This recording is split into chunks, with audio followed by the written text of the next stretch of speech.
नमस्कार, जय भीम।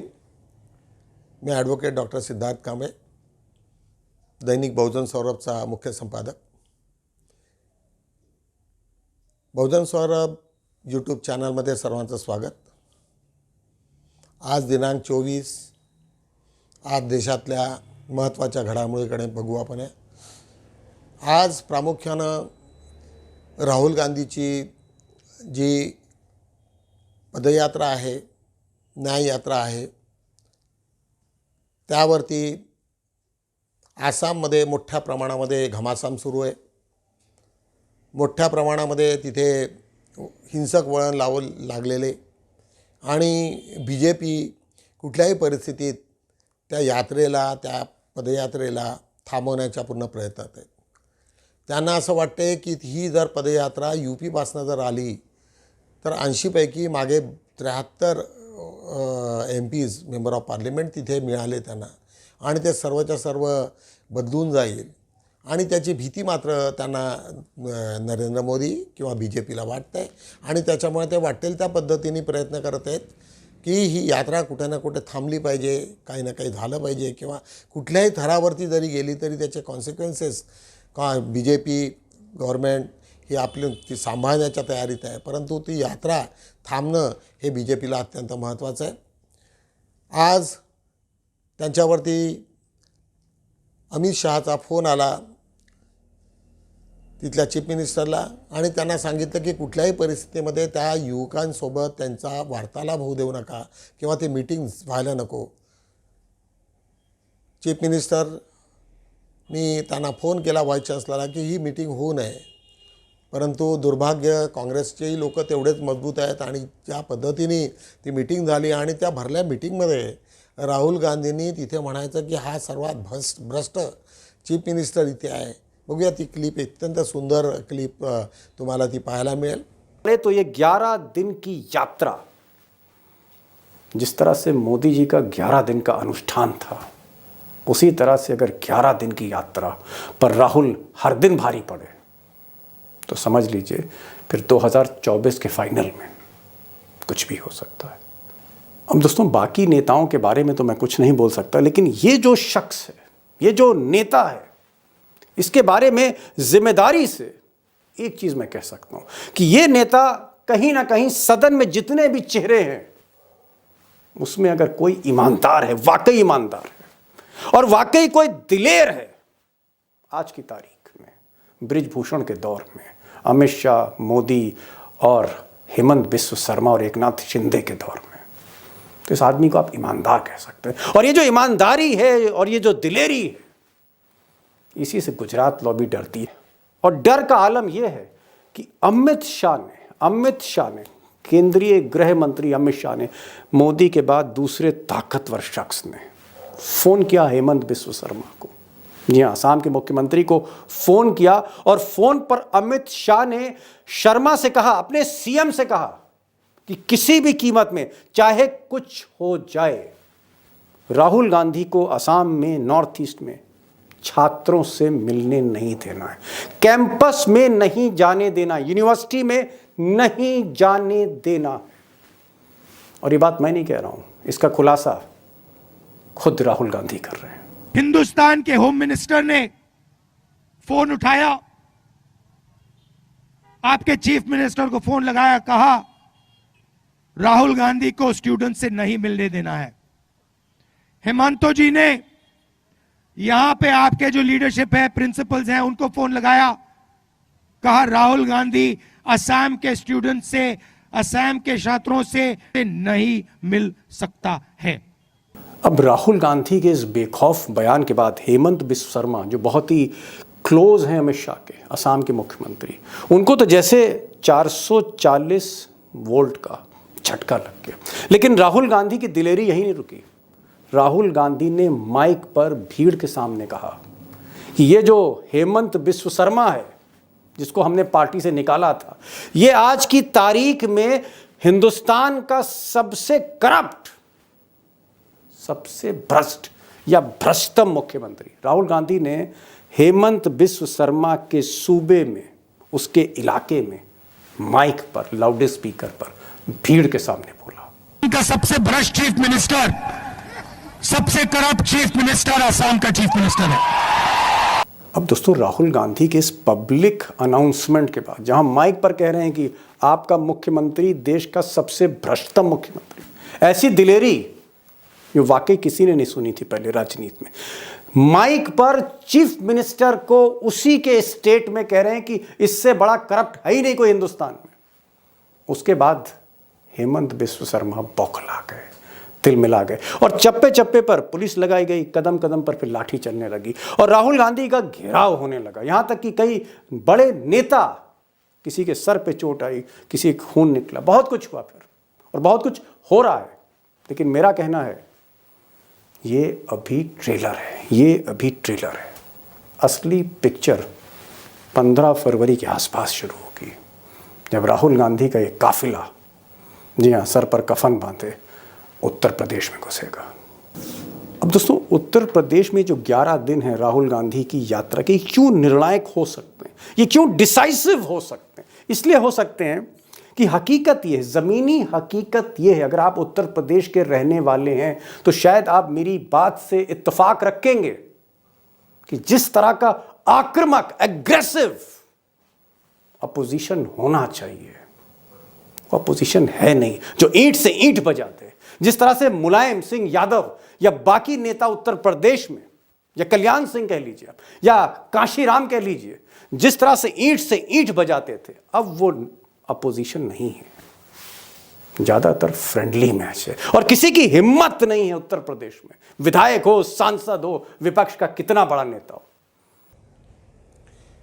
एक दुसरी महत्त्वाची बातमी म्हणजे EVMची. EVMवरती जोरात हमला सुरू आहे. अनेक ठिकाणी EVMची अंत्ययात्रा निघालेली आहे आणि ते आता प्रकरण मोठ्या प्रमाणामध्ये सुरू झाल्याचं सर्वीकडे दिसते आहे. आज जर EVM गेलं तर होणाऱ्या सर्व गडबडी आणि सर्व त्याच्यातल्या धांदली बंद होतील आणि इथपर्यंत भाकीत करण्यात आलं आहे की BJP जर EVM बंद झाली तर 40वरती सिमटून जाईल, अशा पद्धतीचं भाकीत केलेलं आहे. तिसरं, अयोध्येच्या रामप्रतिष्ठेच्या याच्या तिथे रामाची हे मूर्ती झाल्याच्या नंतर अनेक शंकराचार्यांनी अधुऱ्या टेम्पलवरती एक असं भाकीत केलेलं आहे की तिथे आसुरांचं राज्य होईल, की तिथे वाईट छायेचं एक मोठं हे होण्याचं शक्यता आहे आणि हिंदू समाजामध्ये त्यांची मानसिकता पाहता एक भयभीतीचं वातावरण निर्माण होण्याची शक्यता आहे. आणि ते जर झालं तर तो कोणतंही मंदिर जर असं अशुभ जर कोणी समजलं आणि त्याच अशुभावरती जर लोकांनी समजलं की बाबा आम्ही त्याच्यामध्ये इन्व्हॉल्व होतो, तर मानसिकता इतकी कमजोर होते. कारण देवाची संकल्पना एकदा कोणाच्या डोक्यात आली तर त्याच्यातनं ते सर्व काही त्यांचे दारं, विचार करण्याचे दारं सर्व बंद होतात.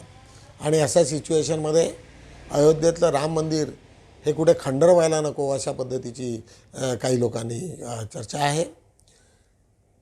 तर आज बघूया, आज नेहमीप्रमाणे आम्ही आज बुद्धावरती एक सुंदरशी क्लिप तुम्हाला दाखवणार आहोत. आज एक अजातशत्रूशी, आणि तुम्हाला माहिती आहे की सुरुवातीच्या बुद्धाच्या काळात अजातशत्रू आणि त्यांच्याशी राजा बिंबिसारांचा मुलगा असतो अजातशत्रू, पहिल्यांदा खूप त्यांची दुश्मनी असते. दुश्मनी म्हणण्यापेक्षा हे बुद्धाचा खूप राग करतात, पण शेवटच्या ह्याच्यामध्ये बुद्धाला ते शरण जातात.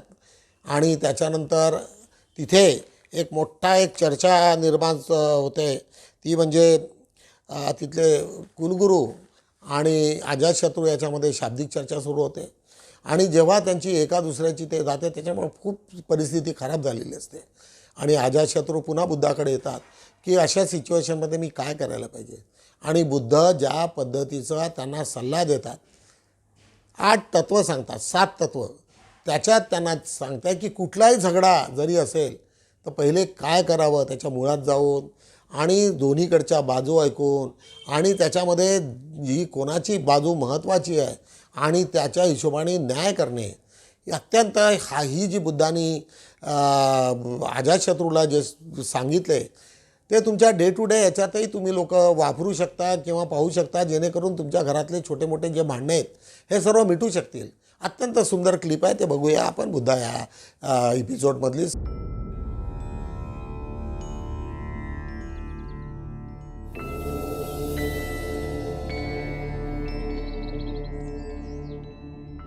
क्या हुआ सरिपुत्र?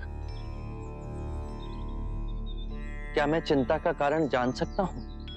बुद्ध, मेरी माँ बहुत दिनों से अस्वस्थ है. मेरे गांव नाला में उसकी देखभाल करने वाला कोई नहीं. यदि वे आप आज्ञा दें तो. इसमें आज्ञा कैसी सरिपुत्र? मां की सेवा से उत्तम कोई और कार्य नहीं. सेवा भी एक विशेष अवसर है सरिपुत्र. यदि सच्चे हृदय से सेवा की जाए तो उसमें भी ध्यान साधा जा सकता है. कोई वचन जिससे मेरी माँ को शांति मिले. मन और शरीर के स्वास्थ्य का रहस्य है कि जो बीत गया उसका ना शोक मन में हो और ना ही आने वाले कल की चिंता. जिस क्षण में हो, जो क्षण तुम्हें मिला है, जो तुम्हारे समक्ष है, उसी क्षण को पूर्ण ध्यान पूर्वक और पूर्ण समझ द्वारा जी लो.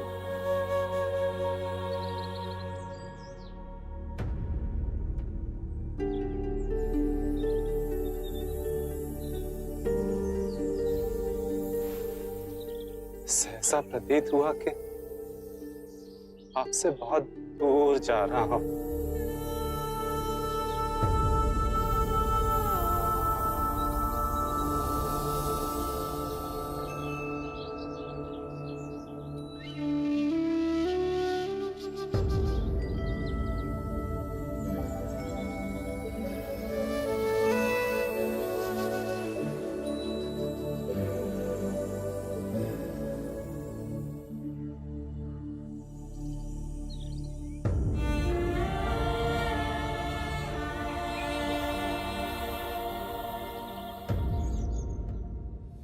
सब अपनी चिंता, व्यथा, शोक ले आपके पास आते हैं. आप इन्हें धीरज बांधते थकते नहीं. यदि तुमने पूर्ण हृदय से स्वयं से प्रेम किया है तो तुम किसी को दुखी नहीं देख सकोगे. बुद्ध, बहुत से ज्ञानी देखे पर आप सा कोई ना देखा. आजाद शत्रु, चाहे जितनी भी धार्मिक पुस्तकें पढ़ो, उन्हें चाहे जितना भी कंठस्थ करो, यदि वो तुम्हारे जीवन के कृत्य ना बने तो सोचना कुछ नहीं हुआ. तुम भी किसी दुविधा में दिख रहे हो आजाद शत्रु. बुद्ध, आप तो मन की बात पढ़ लेते. मगध के कुलगुरु ने अपना पूरा जीवन देश को समर्पित कर दिया. उनकी सहायता मगध के लिए आवश्यक है. परंतु तुम मेरे अनुयायी बने, इससे वो क्रोधित है. जी बुद्ध, हम एक मत से कार्य नहीं कर पा रहे. मगध के कुलगुरु और मगध के ब्राह्मणों के साथ मेरे संबंध में कटुता आई. ये मतभेद बढ़ते गए तो दो बातों की लड़ाई में मगध की प्रजा व्यर्थ ही पिस जाई. यदि तुम्हारे अंतर में मतभेद को मिटाने की आस्था है तो मेरे पास एक उपाय है अजात शत्रु. कृपया बताएं. पहला, दोनों पक्ष आमने सामने बैठ सबके समक्ष ये बताएं कि विवाद क्या है. दूसरा, याद करें जब द्वंद्व उठा तो वो शुरू कहां से हुआ था और दोनों ही पक्ष ध्यान में जाओ उन बातों को याद करें. और फिर शांति से एक दूसरे को सुनाएं। तीसरा, हाथ नहीं मन के भाव उपजे कि इस झगड़े को कैसे समाप्त किया जाए। चौथा, यदि कोई भूल हुई है तो सर्वप्रथम स्वयं की भूल को स्वीकार कर खुद को क्षमा करें। अपनी भूल स्वीकारने से हम दूसरों को समझने की चेष्टा में पहला पग उठाते हैं। सत्य कहा बुद्ध। 5, जो भी निर्णय लिया जाए वो सर्वमाननीय हो, उसे सबके समक्ष 3 बार पढ़ा जाए। यदि कोई भी व्यक्ति आपत्ति के लिए हाथ ना उठाए तो उसे अंतिम निर्णय समझा जाए। 6, जो सर्वमाननीय है उस पर दोनों पक्ष पूर्ण मन से चल एक दूसरे से मैत्री करें। 7वां, जब हमारे कपिलवस्तु में किसानों में झगड़ा होता है तो उनमें जो सबसे वृद्ध किसान है, जिसका सब सम्मान करते हैं, आदर करते हैं, वो कहता है, शत्रुता समाप्त करो, मिट्टी डालो, पुआल डालो। ये बहुत सूचक है अजात शत्रु। मिट्टी डालने से अग्नि बुझती है। कीचड़ पर पुआल डाल, उस पे चल रास्ता बनाया जा सकता है। एक दूसरे के समीप आने का कितना सुंदर उदाहरण है ये। बुद्ध, आपके ये सूत्र विश्व में शांति की क्रांति लाएंगे।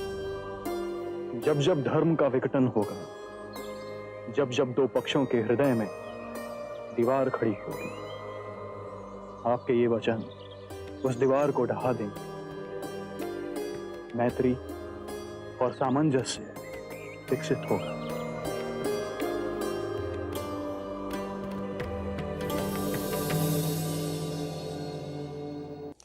आता बघूया दैनिक बहुजन सौरभचा 24 जानेवारीचा लेख। आज आम्ही महत्त्वाची बातमी म्हणजे गुवाहाटीतील काँग्रेस कार्यकर्ते आणि पोलिसांमध्ये झटापट। अत्यंत मी बोललेलंच आहे आधी। BJP जे भेकड जनता पार्टी, उद्धव ठाकरे एकदम भेकड जनता पार्टी म्हणून त्याची हे केली आहे, तुलना केलेली आहे। त्याच्याच खाली वैनगंगा नदीत बोट उलटून 6 महिला बुडाल्या। ज्यावेळेस त्या महिला तिथे त्या दिवशी त्या पायी गेल्या आणि मग नंतर छोटंसं कमी पाणी असल्यामुळे त्यांनी तिथे प्रवास केला एका चंद्रपूरच्या भागाला जाताना, आणि एकदम पाण्याचे दरवाजे ओपन होऊन इतक्या मोठ्या प्रमाणात पाऊस आला, पाणी घुसलं की त्याच्यामध्ये 6 लोक तिथे बुडाले। दोघा-तिघांचे मृत्यू हे सापडले मृतदेह, बाकीच्यांना सापडलेलं नाही। त्याच्या शेजारी आज आम्ही अत्यंत महत्त्वाची बातमी छापलेली आहे, ती म्हणजे साताऱ्यात काढली EVMची अंत्ययात्रा। अशा यंत्रयात्रा आता सर्वीकडे निघणार हे सर्वांना माहिती आहे, परंतु फार महत्त्वाची बातमी आम्ही आज तिथे लावली। मी माझ्या बहुजन सौरभच्या सर्व लोकांना सांगितले की या बातम्या तुम्ही सातत्यानं लावलं पाहिजे। माझी अशी इच्छा आहे की प्रत्येक एरियामध्ये आपापल्या परीने जे लोक कोणी असतील त्यांनी अशा प्रकारच्या यात्रा काढाव्या आणि बहुजन सौरभला सातत्यानं त्या जर बातम्या दिल्या तर आम्ही ते फ्रंट पेजवरती रोज घेऊ, ही याच्यासाठी आम्ही कटिबद्ध आहोत। आज त्याच्याच खाली बिहारचे माजी मुख्यमंत्री कर्पूरी ठाकूर यांना मरणोत्तर भारतरत्न पुरस्कार जाहीर। अशा प्रकरणामध्ये नरेंद्र मोदी केवळ श्रेय घेतात। सुब्रमण्यम स्वामी त्यांच्याच पार्टीचे एक मोठे MP, त्यांची टीका। त्याच्याच खाली प्रजासत्ताक दिनाच्या महाराष्ट्राचा चित्ररथ शिवरायांच्या राज्यकारभारावर आधारित, यवतमाळच्या पाटणबोरीत साकारली शिल्पकृती। त्याच्याच खाली शेवटली जी बातमी आहे, सासऱ्याने गर्भवती सुनेसह नेली नातवाची हत्या, वाईट बातमी आहे। आज 5-4 वरती आज आम्ही घेऊ सकारात्मक विचार आणि ऊर्जा देणारी बौद्ध धम्म परिषद। नागपूरमध्ये इथे बौद्ध परिषद झालेली आहे, 10,000च्या वरती ते स्त्रिया होत्या आणि एक मोठी परिषद औरंगाबादपासून अनेक लोक तिथे आले होते। ती बातमी आज आम्ही 5-4 वर घेतलेली आहे। चंद्रपुरात EVM विरोधात भव्य निदर्शने, ती आम्ही बातमी घेणार आहोत। दृष्टी महिला बहुउद्देशीय संस्थेमार्फत संक्रांती व संयुक्त जयंती साजरी, 500 पुस्तक वाटप। त्याच्याच बाजूला आज आम्ही घेतलेली आहे नागार्जुन अभियांत्रिकी महाविद्यालयात उल्हास 2024 वार्षिक क्रीडा महोत्सवात यशस्वी. त्याच्या शेजारी आम्ही घेतली आहे प्रासादिक नाट्यकला मंडळाच्या वतीने संगीता ठराल यांचा सत्कार. खाली त्याच्यात बॉटममध्ये पेज नंबर 4मध्ये OBC विरोधात भूमिका घेतली तर येत्या निवडणुकीचे परिणाम होतील. डॉक्टर बबनराव तायवाडे यांनी आता जे जरांगेच्या विरुद्ध मोठ्या प्रमाणामध्ये त्यांनी सांगितलं की तुम्हाही लोकांना आता OBCच्या आरक्षणासाठी मुंबईला जाणे आता गरजेचे आहे. त्याच्याच बाजूला आज आम्ही एक छोटीशी हे लावलेली आहे एक बातमी नाही म्हणता येणार त्याला, ॲडव्हर्टाईजमेंट आहे. आम्ही सर्व आंबेडकरी चर्चासत्र देवीदास घोडेस्वार अशोक सरस्वती यांची एक नागपूर इथे सुरू आहे 29 जानेवारीला 2024ला. आज बघूया पान 2वरती आपण काय काय छापलेले. आजचा जो अग्रलेख आहे अत्यंत महत्त्वाचा अग्रलेख आहे आणि अत्यंत वाचनीय आहे. लोकशाहीमध्ये लोकांची किंमत काय याच्याखाली आम्ही अनेक जे काही राज्यघटनेमध्ये तरतुदी केलेल्या आहेत पण त्याचं जर अंमलबजावणी जर प्रॉपर झालेली नाही तर त्याचे किती दुष्परिणाम होतात आणि लोकशाहीची किंमत आज आपण प्रत्येकाला होट आणि त्याच्या पद्धतीने चालणारी चोरी ही अत्यंत गंभीर बाब आहे. त्याच्या खालचा आज आमचा दुसरा लेख आहे शिवसेना शिंदेची जनता मात्र ठाकरेंची एक सुंदरसा लेख. आज आम्ही त्याच्यामध्ये प्रल्हाद ढवळे यांचा आहे तो दिलेला आहे. डॉक्टर होमी जहांगीर भाभा यांच्यावरती एक सुंदरसं हे केलेलं आहे की त्यांच्या जीवनामध्ये काय काय झालेलं आहे या सर्वांचा हे देणारा एक आलेख देणारा एक सुंदर लेख. बौद्ध घरोघरी संशोधक लॉर्ड कनिंगम यांची 210वी जयंती.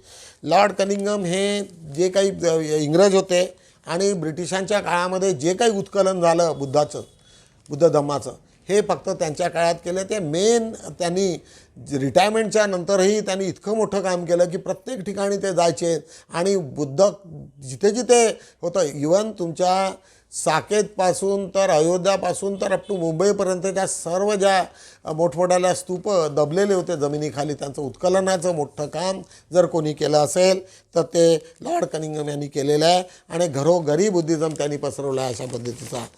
ह्याच्यात बाजूला आज पान 3वरती बघूया इतिहासातून सबक न घेणाऱ्या मायावतीचे भविष्य. डॉक्टर अशोक देशभ्रतार यांचा हा लेख आहे. अत्यंत चांगला लेख आहे की 10 वर्ष होऊनही ह्या बाईंनी मायावतींनी मी पुन्हा एकटीच लढील अशा पद्धतीचं करणं म्हणजे ते BJPला सपोर्ट करणं आहे अशा पद्धतीचा तो लेख आहे. अत्यंत महत्त्वाचा आहे. अयोध्या बुद्धकालीन साकेत. अयोध्येचं नावच हे साकेत होतं आधी आणि ते बुद्धकालीन मोठं शहर होतं आणि तिथे बुद्धाच्या शिवाय दुसरं कोणतंही नव्हतं. ना मंदिर होते ना तिथे मस्जिदी होत्या.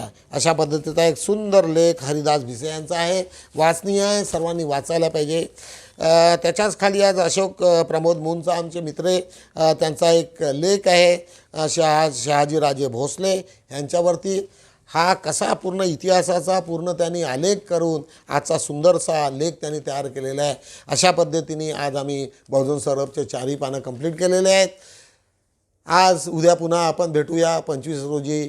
तोपर्यंत जय भीम.